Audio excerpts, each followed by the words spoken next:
네, 박세현입니다. 자, 집값이 더 오를 건지 떨어질 건지 갑론을박은 굉장히 심하죠. 왜 그럴 것 같아요? 내년에 일단은 정권이 어떻게 되든지 간에 저는 분명히 뭔가를 손을 대야 됩니다 라고 얘기했죠. 안 되면 이건 문제가 심각해지거든요. 자, 볼까요? 집값법을 아직 멀었습니다. 더 오를 필연적 이유. 머니투데이에서 나와 있을 때 조영광이라는 이분이 지금 얘기했으니까 한번 우리 들어볼까요? 실제로 내용을 들어보면서 할게요. 일부러 크게도 안 하겠습니다. 130으로 치고 올라가. 이래버리면 버블의 징조라고 볼 수 있겠죠. 이거 회사에서 뭐라고 하지는 않나요? 그 말도 사실 어려운 얘기입니다. 여기 대박이구나. 여기 좀 분양이 안 될 것 같은데 안에 주라고요. 네, 안녕하세요. 브릿지 조한송 기자입니다. 오늘은 조영광 하우스 노미스트와 함께 내년도 주택시장을 전망하는 시간을 갖겠습니다. 안녕하세요. 네, 안녕하세요. 네, 먼저 짧게 자기소개 좀 부탁드릴게요. 저는 이제 건설회사에서 주택시장을 데이터로 대우건설에 있었네요. 이코노미스트에다가 하우스를 붙여서 네. 이제 하우스 노미스트라는 영역을 개척을 해서 분양성을 전망하는 일을 10년째 해오고 있습니다. 시작하게 된 계기가 있나요? 이 연구를? 제가 2010년도에 입사를 했습니다. 2008년도에 리먼 브라더스가 터지고 네. 최악이었어요. 그래서 전국 미분양이 11만 호, 10배 수준이어서 이제 건설사들도 데이터를 가지고 시장을 예측하지 않으면 더 이상 분양을 담보하기 어렵다라는 시류가 이제 확산이 됐어요. 네. 근데 마침 그때 이제 데이터를 공부한 제가 입사를 하게 된 거죠. 그래서 건설사에서는 이 데이터 분석을 어떻게 활용하고 있는지 좀 궁금해요. 대우건설이 10수년간 거의 대한민국 주택공급 1위를 달성한 회사입니다. 이 말은 뭐냐면은 전국의 다양한 지역에 분양률 데이터, 청약률 데이터가 충만해요. 그럼 저는 이걸 붙여본 거예요. 시장이 어떨 때 분양이 잘 되더라, 네. 청약이 안 되더라. 이 패턴을 보면은 우리가 분양성을 예측을 할 수가 있겠죠. 그래서 보면 책에 그렇게 되어 있더라고요. 유망 사업지 예측 시스템을 개발하셨다. 어떻게 예측하시는지도 좀 궁금해서. 저는 좋은 질문 감사합니다. 네. 이렇게 질 높은 질문을 처음 받아보는 것 같아서 역시 격이 다르다. 꼭 느끼고 살려주는 거. 여러분들은 뭐 차 타고 가시다가 이렇게 뭐 프로지오가 옵니다. 현수 막 보셨죠? 뭐 이런 것들 하면은 이제 시작하는 겁니다. 그때 여러분 저희는 뭘 쌓고 있냐면 데이터를 쌓는 거예요. 어떤 데이터? 전화를 하시겠죠. 그래서 추리가 있겠죠. 정말 관심 있는 단지는 전화가 터져요. 여기는 대박 났고. 여기 대박이구나 이렇게 생각이 되는 거고. 네. 또 하나는 뭐냐면 마트나 횡단보도에 기다리면 이게 무슨 얘기냐면요. 제가 이 기사건들도 한번 보려고 했었는데 제 아는 이 동생이죠. 이제 뭐 사실 거의 한 살 차이긴 하기 때문에 미국에 이민 갔어요. 그 컴퓨터 프로그래머였는데 이 친구가 그 말을 한 적이 있었어요. 예전에 형 사실 이미 예전부터 모든 데이터들은 다들 갖고 있어. 그냥 핸드폰 그 프로그램 하나에다가 집어넣는데 KT, SK 뭐 이렇게 얘기했지 않습니까? 막말로 지금 쓰고 있는 이 사람이 언제 뭐 이 사람이 이게 아플 거야, 병원을 갈 거야, 때로는 죽을 거야까지도 예측 가능한 이 빅데이터 정도가 뭐 요즘 뭐 메타버스 막 계속 얘기를 하고 있고 얘기하는데 똑같이 이미 데이터상에 보니까 딱 나왔네요. 그냥 간판 하나 걸어요. 프로지오가 옵니다. 대우였으니까. 뭐가 옵니다. 뭐 이렇게 자이 뭐 저런 것들 뭐 다 삼성 뭐 레미안 뭐 이런 것들 다 올리겠죠. 뭐 롯데도 뭐 캐슬 뭐 이렇게들 다 올릴 수도 있고. 그러면 그때부터 분석 안 되네. 와, 이 머리 굴리는데요? 콜수가 막 들어오면 여기가 분양이 막 되는 데인데 콜수가 없어. 그럼 거기 안 들어가야지. 야, 이거 잔머리가 이렇게 아주머니들, 홍보 아주머니들 설문지 가지고 돌리시면서 혹시 해보셨어요? 네, 뭐 하나 주시고. 각티슈 주시고 후티슈 주시고 네. 설문하시죠. 네. 그러면 그때 막 설문하고 관심이 뭐 있냐, 이게 다 저희가 디비전을 이제 받기 위해서 고객의 설문을 설계를 하는 거예요. 끝까지 설문을 잘해주신 고객들 많으면 당연히 이것도 됐어요 그냥 각티슈 하시고 더우면 막 물만 가져가시는 분들 이런 것들 이제 보면서 저희가 체크를 하면은 이제 안 된다. 네. 그리고 이제 또 뭡니까? 분양의 오픈이 뭐예요? 꽃이 모델하우스 오픈. 네. 월요일 날에 방문객이 많으면 거의 대박이에요. 월요일에 잘 안 와서. 그렇죠. 근데 라면 주고 이러면 여기 좀 분양이 안 돼. 아, 월요일 날은 사람들이 사실 아는데 그날 많이 오는 거는 억지로 안 될 것 찾아왔다. 같은데 좀센 거를 주든지. 그렇죠. 당연한 뭐 얘기겠죠. 뭐 차를 준다든지 BMW 추첨을 통해서. 추첨을 네. 통해서 이제 소셜 데이터 쪽으로 넘어왔어요. 음. 그걸 통해서 이제는 분양률이나 차용률을 예측을 하고 있습니다. 분양성을 예측하시는데 주로 네. 활용을 하신다고 아, 이 볼 수가 빅데이터가 있는데, 저희 이거군요. 구독자분들이 이거 되게 궁금해하실 것 같아요. 집을 팔아야 하는 공급자 입장에서 집값이 떨어진다고 말을 할 수가 있냐, 단도직입적으로 집값 하락한다고 말씀하실 수 있는지. 네, 그래서 제가 이제 2018년에 출판을 했어요. 그래서 이제 4년 정도 지났는데 출판을 하고 이제 뭐 메이저 신문사나 뭐 KDI라는 연구기관도 한번 갔다 오고 뭐 유튜브나 팟캐스트나 지금까지 4년간 제 이름을 건 칼럼도 쓰고 있습니다. 대중들 앞에. 근데 이제 부설사 직원이다 보니까 오른다고 해도 제가 욕먹고요. 네. 떨어진다고 해도 감도 없다고 욕먹고 아. 뭐 어차피 뭐 숙명이라고 저는 이제 이게 어쩔 수 없구나 네. 생각을 하고 있고, 사실은 이제 여러분께 좀 말씀드리고 싶은 거는 전국에는 서울만 있는 게 아닙니다. 오르는 지역이 있으면 떨어지는 지역이 있거든요. 집값이 그냥 퉁쳐서 뭐 떨어진다, 오른다, 이거는 무리가 있고. 분양을 앞둔 시장이 있는데 거기에 대해서 개인적으로 떨어질 것 같다라고 말을 할 수가 있는지, 이거 회사에서 뭐라고 하지는 않나요? 제가 이걸 2018년에 대중 앞에 섰는데 그때부터 미분양이 쭉쭉쭉쭉 떨어져서 네. 사실 어디가 안 좋다? 미분양이 없는데 어디가 안 좋다라고 어떻게 말하니까 그 말도 사실 어려운 얘기입니다. 18년도에는 조금 하락할 것이라고 예상하시고 그 근거로 자, 그럼 이제 이거 재밌어요. 요거 잘 들어볼게요. 과거 분석이 일단 틀렸다라는 얘기는 뭐냐면 과거 데이터성이 사실 우리가 예측할 수 있는 예측의 범주를 벗어난 거죠. 사실 IMF든 리먼이든 IMF야 솔직히 우리나라만 깨졌으니까 그렇다 치는데 그 뭐 그때 당시 뭐 그냥 외환 싹스라고 했던 그 대통령 때문에 해놓고 그다음 금모으기 하고 이건 참 굳이 이 얘기가 주는 아니니까요. 그럼 볼까요? 결론적으로 요거 한번 잘 볼까요? 갑자기 좀 전화가 와가지고요. 자, 이야기를 지금 볼게요. 여기서 과거에 주로 많이 틀렸던 것들은 데이터상에 있을 때 전혀 예측할 수 없는 상태가 벌어졌던 게 리먼이었던 거였어요. 아니 미국발에서 이게 터져버리니 금융위기가 심각해졌죠. 그러니 다 미분양들 떨어졌죠. 이거 어떻게 하면 44만 호의 입주 물량.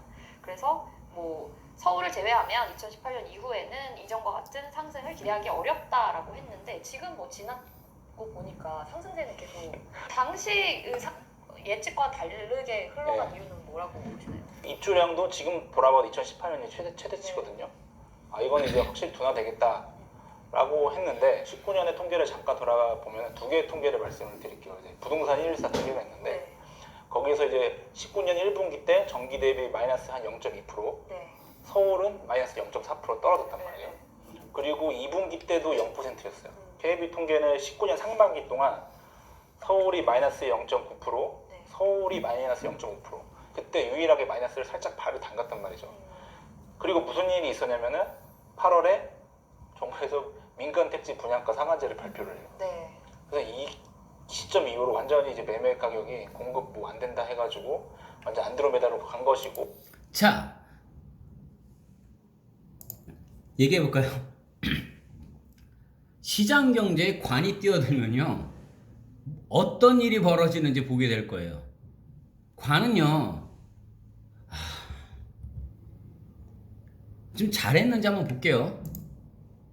또 작년에는 또 임대차 3법에서 전세가도 안드로메다로 자, 이분 얘기 참 재밌네요. 안드로메다로 계속 갔대요. 이거 그 여자분이 한 거잖아요. 지금 내년도에 전월세들 다들 심각할 거예요. 그러면서 이런 거예요. 그때 이제 그것까지는 제가 하지 않을까 생각했는데 그런 분들이 이제 데이터의 한계다. 그리고 뭐 굳이 뭐 맞았던 것은 뭐냐면 주택 고령화예요. 실제로 지금 뭐 신축의 강세 지금 3년째 지났는데 강세가 되고 있죠. 또 하나는 이제 인구 밀도. 인구가 중요한데 서울 인구 밀도가 넘사벽이다. 네. 그래서 서울은 그래도 강세를 보일 거다. 예상치 못한 정부의 대책으로 상승세가 좀 더 지속이 됐다 이런 건데 이전 인터뷰도 찾아봤는데 그해 19년도 집값이 2% 정도 하락할 거다. 그때 또 전망이 조금 엇나갔는데 그것도 좀 정책의 효과라고 그렇죠. 보시나요? 그러면 왜냐면 이 정책이 19년 8월에 발표가 됐어요. 그리고 또 하나는 이제 투기과열 지구에 대해서도 계속적으로 지금 정부에서 240여 개 시군구 중에서 정부에서 규제를 안 건드리는 데가 한 30여 곳밖에 없어요. 제가 이렇게 예측을 할 거 아니에요. 이게 될 것 같다. 사실 자, 안 건드린데 30여 군데 어딘지 아세요? 전혀 건드릴 필요가 없는 데들만 빼놓고 다 건드린 거예요. 두메산골 사람들 고령화돼가지고 거의 아무도 없는 데들 그런데 빼놓고 나서는 거의 다 지방도 건드릴 건 다 건드렸어요. 와, 그분을 안드로메다에 보내면 차라리 좋겠구만. 다 그 정부에서 발표한 기준대로 다 가지는 않더라고요. 그러니까 사실 이것도 예측 불허인 거죠. 그래서 이번에도 뭐 동두천만 됐죠. 조금 우리의 생각과는 조금 빈 부분들 왜 이러지? 이렇게 갸우뚱하는 부분이 있다. 네. 근데 그러면은 이런 변수들이 좀 많이 발생을 해서 빅데이터로 예측하는데 한계가 있는 거 아닌가? 정부의 정책이라는 것도 이제 변수에 넣게 됐죠. 데이터는 역시 패턴이 있을 때 위력을 발휘하는 거거든요. 근데 이제 많은 정책을 발표하면서 저희도 따라잡기 시작했죠. 아, 이거는 지정하면 오르는구나. 분기별로 사이클을 계속적으로 네. 추적하고 있는데 2019년부터 정부에서 이제 계속적으로 뭔가를 발표할 때마다 지상승으로 역행하는 것들이 계속적으로 보여지는 거죠. 그 속에서도 이제 뭐 패턴을 만들면서 이제 빅데이터 연구가 계속되고 있다. 그렇죠. 뭐 이렇게 보면 되는데 지금 주택 시장은 어떤 사이클에 진입했다고 보시나요?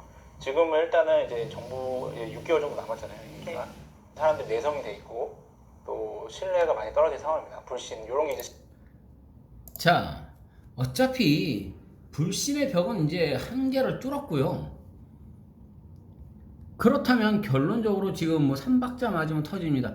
이 사람도 예측을 할 뿐인 거고 똑같아요. 그럼에도 불구하고 장기적으로 모든 걸 보잖아요.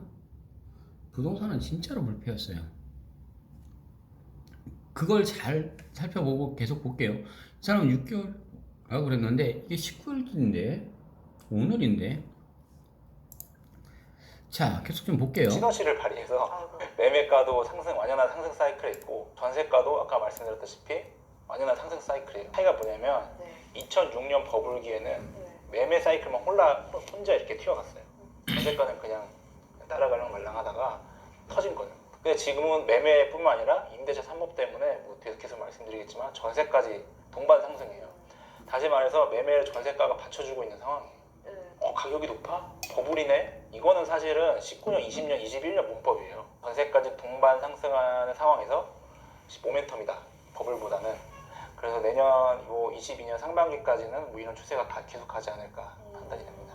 버블이 아니다? 그렇죠. 버블이라는 것은 이제 터져야 버블이잖아요. 네. 부채 부의 대전환이라는 책이 있어요. 그 책에 보면은 버블이 되려면 세 가지가 좀 만족해야 된다. 하나는 일단은 시장의 용이성, 시장성. 자유롭게 거래가 가능하면은 버블의 확률이 높아요. 예를 들면 쪼개서 팔거나 쉽게 전자로 팔거나 부동산은 주식에 비해서는 쪼개서 팔거나 쉽게 팔거나 하진 않죠. 또 하나는 유동성이에요.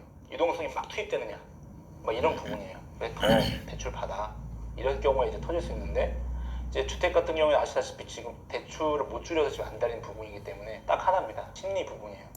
자, 보고 얘기해 볼게요. 부동산이요. 쪼개 팔 수 있어요. 빌딩도 이제는 막 쪼개 사요. 또 부채요. 이게 문제인 거예요. 대출을 규제를 시켰어요. 다시 얘기하면요. 있는 자들의 논리로 접어들었다라고 얘기하는 거예요. 살 수 있는 사람이 살면 되는 거예요.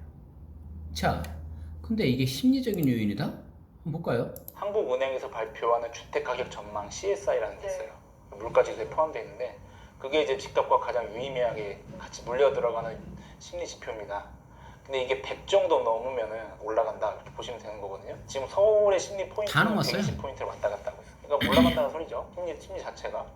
근데 이제 2018년 서울이 이제 아주 그냥 팍 오를 때 그때 심리 지수가 137포인트였어요. 네. 그러니까 가장 높았죠. 네. 그 CSI 기준으로 했을 때 2018년 137이고 지금은 120 정도니까. 네, 120쪽 꾸준히 유지되고 있습니다. 여기서 점점 내려 이러면 안정적으로 볼 수 있는 거예요. 아, 이렇게 해서 조금씩 좀 조정 받겠구나. 폭락은 없고 반대로 생각하시면 되겠죠. 이런 데도 갑자기 130으로 치고 올라가. 공급 부족한데 더 사야지 막 이래버리면 버블의 징조라고 볼 수 있겠죠. 그 세 가지 이제 뭐 변수로 봤을 때 버블은 아니다. 현재로서는 아닙니다. 현재로서는 네. 아니다. 근데 보통은 이걸 아무래도 모멘텀으로 가격 본다고요? 또한 뭐 2년 전에는 얼마였는데 지금은 얼마이기 때문에 굉장히 거품이 많이 끼어있다 이렇게 많은 평가를 하니까 지금 뭐 주전과는 또 다른 얘기라서. 네, 그렇게 보면 상황을 객관적으로 읽을 수가 없습니다. 그렇게 따지면 19년도 더 하락했어야 되고 20년 더 폭락했어야 되고요. 이게 쉽게 생각할 수 있는 심리적으로 행동경제학에서 얘기하는 게 회상 용이성 효과예요. 여러분들이 생각하고 있는 그 상식과 부합하면 되게 그게 오래 갑니다. 예를 들면 집값이 지금 너무 많이 오른 건 맞아요. 18년도 근데 많이 올랐고요. 19년도 아까 말씀드린 좀 저마다가 그 8월 이후에 팍 올랐어요. 근데 이미 18년, 19년도에 30-40%가 올랐어요. 여러분 30-40%가 온 적이 없어요. 과거 2006년을 제외하고. 근데도 올랐단 말이에요. 그럼 어떻게 봐야 돼? 저희가 2020년도에 이게 올랐으니까 떨어진다. 이건 당연히 쉽게 생각할 수 있는 건데 그런 상황이 아니에요. 지금은 정부에서 가격이나 여러 부분 통제하는 부분이 상당히 많아요. 그러다 보니까 시장이 흘러가면은 여러분들 대중들이 바보가 아니에요. 가격이 비싸면 안 사요. 서울의 마지막 골든타임이 2019년이었어요. 2019년에 미분양이 서울에 700개나 있었어요. 그것도 아주 좋은 입지에 7호선에 공원 뷰가 보이는데 미분양이 700개가 남았단 말이죠. 왜 안 샀을까요? 분양가 그때 비싸다고 해서. 그렇죠. 바로 그게 핵심이에요. 그게 핵심이에요. 비싸다고 생각하면 안 사요. 안 사면 어떻게 돼요? 가격이 내려가죠. 자, 이게 거꾸로 가는 거예요. 자, 볼까요? 미분양이 당시에 7호선에 700개가 있었다. 저 몰랐어요. 저는 땅만 전문적으로 보니까요. 그런데 볼까요? 비싸면 안 사요. 비싸면 안 사면 되는데 안 사면 어때요? 팔려고 하는 사람은 어쩔 피했어? 떨어뜨린다고요. 그런데 땅은 달라져요. 비싸면요 안 사요? 안 사면 안 팔아요. 왜냐면요 이 지주들은요 아쉬울 게 없어요. 즉 가진 자들의 논리에서 돌린다는 거예요. 막 억지로 해서 막 어거지로 산다 이 개념이 아니에요. 여윳돈이거든요 이걸. 그렇기 때문에 요게 좀 달라지는 거예요. 집값하고 조금씩 다른 그 패턴을 보인다라고 보시면 돼요. 그러면은 공급자 입장에서도 뭐 미분양 오래 갖고 싶겠어요? 재고인데? 그래서 싸게 만드는 것이죠. 그러니까 그런 부분들이 마찰이 있을 수는 있어요. 풀어주면 마찰이 있을 수 있는데 지금 왜 패닉 바잉이냐면 기다리지 못해서 그런 거예요. 19년에는 왜 가만히 있었죠? 그때는 너무 비쌌다고 보였기 때문이에요. 자, 이 패닉 바잉이라는 거는요 젊은이들 중에서 들어가는 거였어요. 이 벼락거지다라는 말 때문에 상대히 패닉 바잉이 온 거죠. 정말 공포스럽거든요 이게. 영원히 못 산다겠다는 개념인데 누군가는 사서 지금 뭐 올라서 돈을 벌었던 게 보이거든. 그런데 당시 2019년도에 돌려서 2년 전쯤에는 왜 그때는 그랬었느냐? 그때는 패닉으로 갈 여지가 없었거든요. 근데 그 후에 19년 8월에 민간 택지 분양가 상한제를 했단 말이에요. 그때 이후로 이제는 그러니까 시장의 흐름이 자동적인데 그걸 막아버리면 시장이 어떻게 보면 토한단 말이에요. 역류한단 말이에요. 그러니까 그런 메커니즘이 확실히 이제는 저도 처음에는 이제 이 정도까지 과하게 할 줄 몰랐지만 지나고 보니까 이런 것들이 이제 보이더라 이 말씀입니다. 근데 제가 아까 그 책에서 볼 때 궁금했던 게 자, 일단 2부가 더 있다는데 2부까지는 뭐 보지 않을 겁니다. 그냥 간단하게 제가 좀 놓고 볼게요. 이분이 보니까 이 삼박자가 많아지만 집값 또한 같이 유지. 그러니까 사실은 그렇게 볼 수도 있다라고는 저 보겠어요. 22년도 초까지는 어차피 내년 대선을까지 가보니까 상반기까지는 다 그렇게 되겠네요. 한 6월 정도까지 놓고 본다면 시장에 바로바로 반영이 되는 건 아니거든요. 그러니 요 정도까지 해서 그 올라가는 그 추세들은 아마 되지 않겠니? 라고 보겠는 거겠죠. 하지만 공급에서의 문제예요. 지금 서울시장이 바뀌었죠. 뭐 여러 군데를 가지고 막 터뜨리려고 해요. 본인도 치적 사업을 해야 되니까. 그러면 무언가가 공급이 계속적으로 된다. 근데 문제는요. 이 오를 수 있는 캡 자체를 떨어뜨릴 수 있을 만큼을 뭔가가 나와야 돼요. 사람들이 들어오려고 하는데 수요 공급의 법칙은 당연한 거예요. 그런데 이걸 어떤 식이든지 간에 관이 무조건 개입을 시킨다? 아니요. 민간업자들한테도 그냥 풀어버리면요 얼마든지 가서 져요. 대신 손해를 봐? 그러면 지들끼리 싸우다가 손해를 보면 민주주의에서의 그 자율경쟁이잖아요. 그쪽에서 과잉을 해서 그쪽에서 막 만들어서 어딘가는 잘 분양이 됐고 어딘가는 분양이 안 됐다. 그거에 대해서 관에서 책임질 이유가 없죠. 그랬더니 무슨 나는 식당 청량제라는 말에서 정말 황당했어요. 아니 관이 규제를 망할 수 있는 법도 안 없다, 자유가 없다고요? 아니 민주주의예요. 이 사람이 그거를 뭘 하려고 하는 것도 막는다고요? 이건 발상에서의 좀 차이가 지금 여러 가지가 있는데 그렇다고 해서 제가 그분은 무조건 싫어하고 다른 쪽 당을 좋아한다 아니에요. 토지 투자로만 저는 계속적으로 놓고 보자면요 윗선에서 개입을 한다고요? 뭔가를 어떤 식으로 한다고요? 본인들 할 일을 잘 하시면 돼요. 본인들 할 일들을요. 그러면 경제는요 경쟁 체제 안에서 잘 돌아가요. 그 안에서 깨지는 건 깨지고요 올라가는 건 올라가고 조정을 받아요. 이건 100% 조정을 받아요. 이게 정상적인 거라고 생각하세요? 압구정 현대가 30억대에서 돌았던 게 지금 80억을 찍었다는 게 이게 정상이라고 생각하십니까? PH119 거기가 100몇십억을 찍었다? 이거 정상이에요? 한남더일 살지 않았던 사람이 있으면 한남더일 맨날 떠들었다라고 얘기했던 정상적인 가격이라고 생각하세요? 아니요. 분명히 조정은 받아요. 나는 땅 가지고 있어? 그럼 난 땅값 보상 받아? 끝. 근데 그 주변 일대만 개발을 시켰어. 내 땅값 올라갔어. 그럼 올라간 대로 똑같이 개발업자들한테 팔면 돼요.